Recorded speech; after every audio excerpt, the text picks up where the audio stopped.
So what I'm going to do in this particular video is, in a short, cute little bite-sized way, I'm going to give you some tips on how to maintain healthy relationships.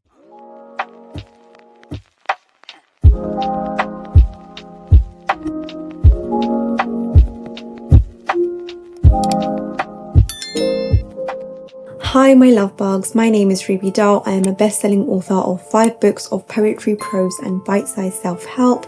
I write about healing, mental health, self-love, relationships, heartbreak and so much more, and I am so happy that you are here.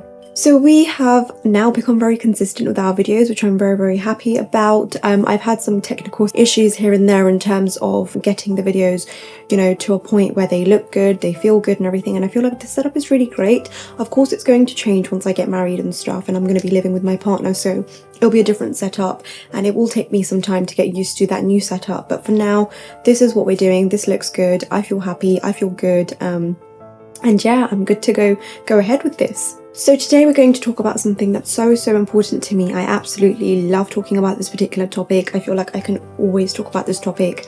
And this is about how to have healthy relationships.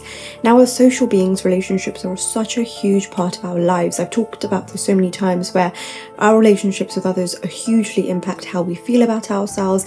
They impact this level of self-confidence that we have. They impact how we see the world. They impact the decisions that we make, how we move forward. So our relationships with others are very important. So how do we have healthy ones? Well, essentially, one thing we need to recognize is that it's very important to have healthy relationships, because our relationships with others are so vital. If we have unhealthy relationships, that's going to have a huge negative impact on our well-being, on our mental health, on our self-confidence, which is something that I've spoken about before. So it's very important to have healthy relationships. Here are my tips for you. Number 1, healthy communication. I feel like it's so important to have a healthy relationship, and by this I mean a healthy relationship with your romantic partner, or with someone that you are dating, or with your friend or colleague. This means no ghosting, no, ignoring them when you're upset. It means no horrible words, no bad language, no swearing, no shouting. It means no silent treatment if you, don't want to speak about something. It means sitting down and actually having a conversation about what it is that is impacting you. Please be aware that, even your body language is a very huge part of how you have communication with other people. So the way that you stand, the way that you look at them, the hand gestures that you use, just make sure that they are respectful, make sure that they are kind and considerate. When we talk about our relationship with our friends and family, it just means being respectful. It means being nice, being considerate towards them, not using bad language, not using foul language. And in terms of a romantic relationship, it means not blaming them, not ghosting them, not treating them badly, not gaslighting them. It means sitting down and having a discussion rather than constantly blaming the other person that you've done me wrong and you've done this to me. The second way in which you can have a healthy relationship is by spending time together. This means brunch dates, phone calls, going over to their house for a walk. Spending quality time with someone means you're actually spending time where you sit there and you listen and you hear them out, rather than go on your phone and constantly text when they're sitting with you. That's not spending quality time with someone. Spending quality time in person with someone is often a lot better than messaging them or texting them, because you can actually be involved and you can be engrossed in speaking to your particular person, whether it's your friend, whether it's your family, whether it's your romantic partner. So in terms of relationship, it means making effort to go on dates, creating dates, because after a while it tends to get very monotonous, where if neither of you make the effort, neither of you go out of your way to create a date, to organize something, it tends to get very boring and monotonous. So it's very important to ensure that you're keeping the spark alive and you're planning stuff. In terms of friendship, it means making effort to make a brunch date, book a brunch date, go on a walk, do anything, take your dogs on a walk together, anything that, allows you to go see your friend and spend some quality time with them.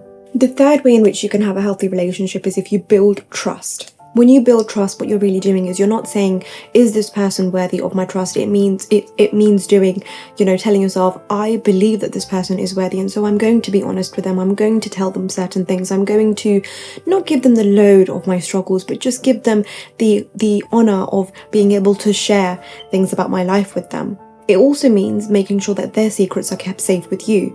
In terms of trust and a friendship, it means not talking behind their back, not backchatting, not, being mean about them behind their back. And in terms of relationships, it means communicating with them when you do feel a certain way and being honest about how you feel. The fourth way in which you can have honest and healthy relationships is if you respect the boundaries of other people. It's very important that you respect the boundaries of the people that you care about. You give people space when they need it. You understand that they might have issues in letting other people in, and so you let them take their time.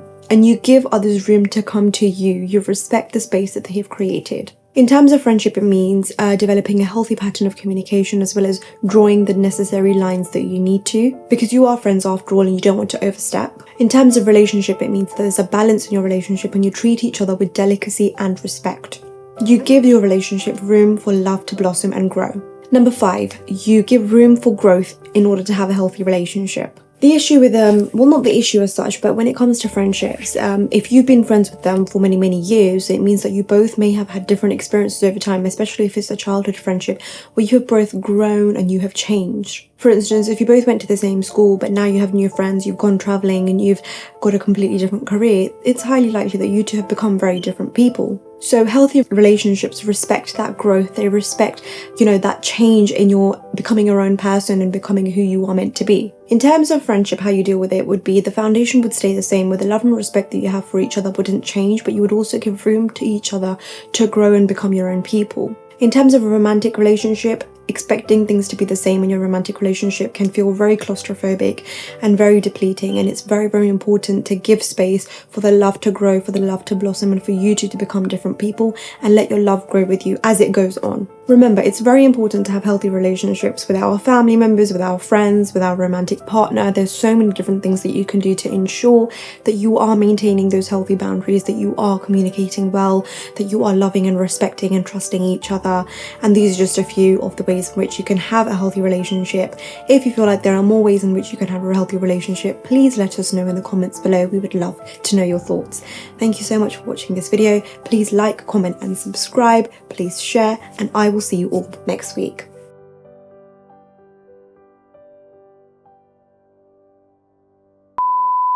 You give people